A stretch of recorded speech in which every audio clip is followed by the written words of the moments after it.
News for this Wednesday, September 25th. I'm Andrea Linares. We begin this hour with a bombshell from the transcript released by the White House of the phone call between President Trump and Ukrainian President Volodymyr Zelensky from back in July. In it, President Trump repeatedly pushed for Zelensky to reopen an investigation of his potential 2020 rival, former Vice President Joe Biden and his son, even asking the Ukrainian leader to work with Rudy Giuliani and Attorney General William Barr on the issue. Now, Carolina Rosario has been reviewing this transcript and is standing by with the very latest details on this. Carolina. Hi, Andrea. The transcript is 5 pages long. It's based on notes from staff assigned to listen and document the conversations from July 25th. The notes show President Trump pushed Ukraine to investigate Joe Biden, a potential political rival. At its heart is a question of whether Trump used the power of his office to attempt to influence a foreign country to meddle in the 2020 election. So let's review the details of the transcript. So let's start with this. The call has been trying to pressure Ukraine to investigate Biden since at least May, when it was discovered that Giuliani had planned a trip to Kyiv to pressure Zelensky to reopen investigations into Joe Biden. That trip was canceled. But Giuliani has since said he went to Spain in August to speak with Ukrainian officials. So let's see what happens. Carolina, explain to us now why Trump and Republicans want Joe Biden investigated.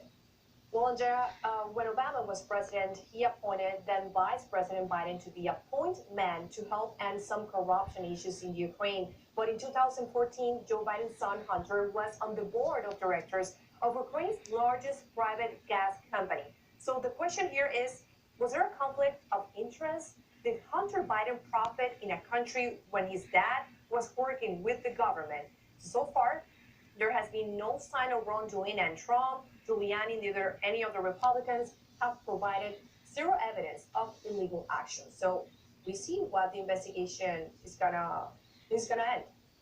Carolina, thank you for following this so closely, every single development. And the transcript release comes a day after House Speaker Nancy Pelosi announced an impeachment inquiry into President Trump. This as the number of House Democrats who at least support launching an inquiry is quickly approaching the number of votes needed to impeach Trump in the House, but it would likely go nowhere in the Republican-controlled Senate. President Trump is scheduled to meet Ukrainian President Volodymyr Zelensky today at the United Nations. Zelensky's meeting with Trump comes just a day after this impeachment inquiry against him was formally opened. Zelensky has so far refused to answer questions about his conversations with Trump, calling them, quote, private and confidential. Meanwhile, reactions to the release of that transcript and the announcement of an impeachment inquiry are pouring in.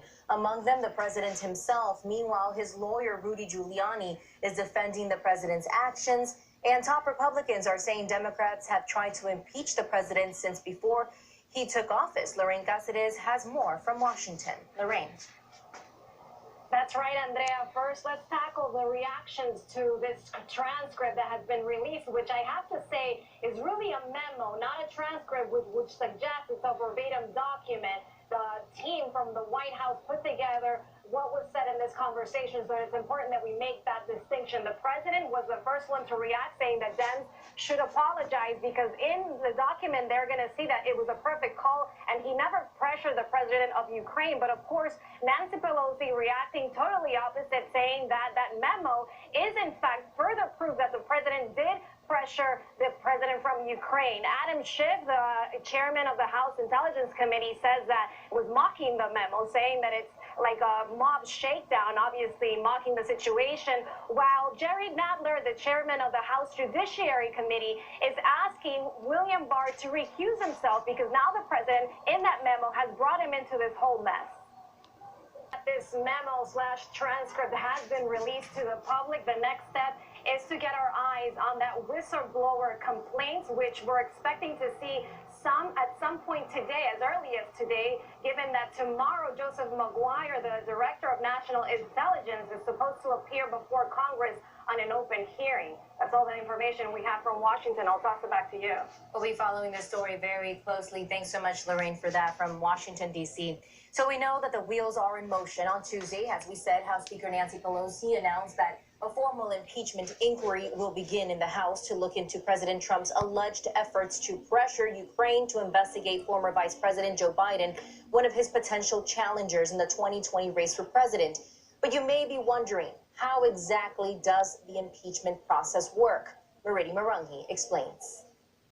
As the nation now faces a president under serious investigation, a potential windfall for the GOP, the Republican National Committee announcing that it raised more than $1 million on Tuesday as a Democratic impeachment inquiry dominated headlines. The a policy change announced Monday by the acting U.S. Homeland Security Secretary will effectively spell the end of the catch and release policy that allowed migrants detained at the border to remain in the country pending a hearing. Pedro Rojas has more on what that means for migrants now caught in the middle. A family in Colorado is in turmoil after the mother, an undocumented immigrant from Mexico, was arrested for a traffic violation. As Nidia Cavazos explains, that arrest hasn't just taken an emotional toll on the children, it also has meant that those kids must now do the parenting. Coming up next, a huge change for a popular... Welcome back to Unews.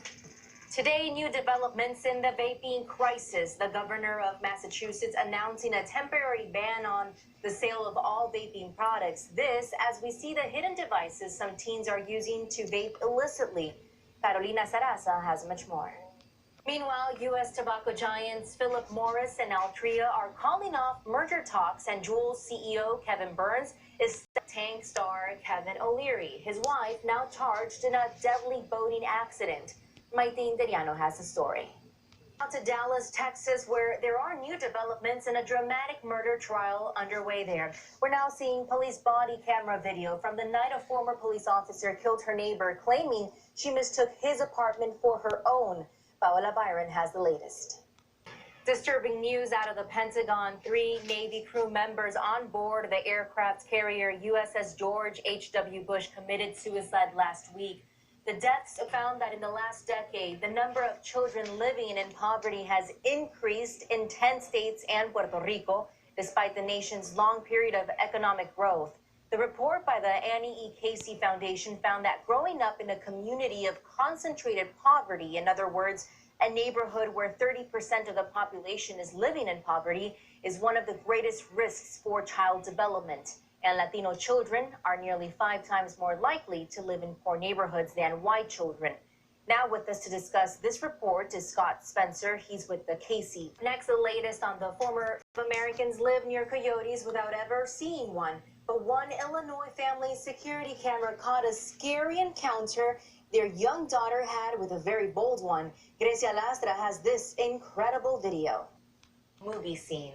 And we have much more ahead here on Unews, including a major bust. Let's now go to Annabelle Sedano with what's trending, including an urgent warning from Microsoft for all Windows users. Annabelle, please explain. Hi there, that's right. And we begin with this. Microsoft is issuing 2 emergency warnings to update it. I'm Annabelle Sedano, and that was your daily dose of tech news. Have a good one, guys. Thanks so much, Annabelle. And German prosecutors charged Volkswagen CEO Herbert Diess and the company's chairman with stock market manipulation tied to the car maker's diesel emissions scandal. The Charasa, who's standing by with a preview of the next hour of Unews. Caro, what do you have in store for us? Thank you, Andrea. On this very busy Wednesday, we have a lot more coming up in the next hour of Unews. We have this video of a controversial ICE arrest. Residents in Wisconsin upset about a local police department's role in that violent incident. We have more details.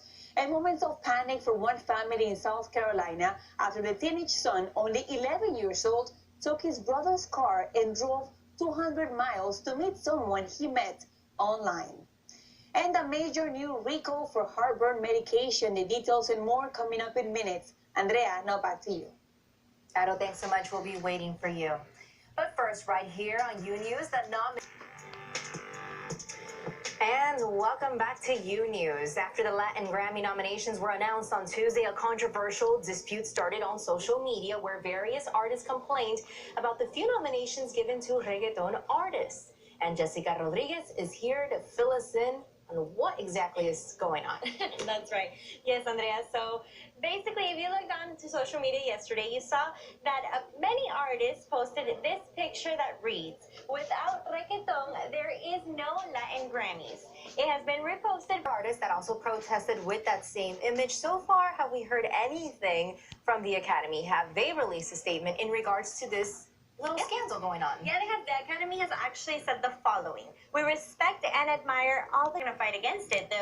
The urban artists have been nominated previously. Last year, Karol G won Best Female Artist. Like, they have been involved throughout the years, but the Academy is saying that this particular year they haven't been involved, and really it was the members of the Academy that voted in specific categories." Now, it makes me wonder, sometimes we see artists say, okay, we're not going to show up because this took place, or they're going to boycott, the event. Have we heard anything like this? So far, they haven't said they're going to boycott the event, but, it is in a speculation. Hopefully, everybody does show up. There is plenty artists that are being nominated. Sech is among the artists that are new talent coming up this year, and he's going to be there. So a lot of them have posted that they're very excited to come in There at the Grammys. All right. I don't Thanks know, so much, maybe Jessica. Thanks so much. That's all the time that we have for the first hour. Stay tuned for much more.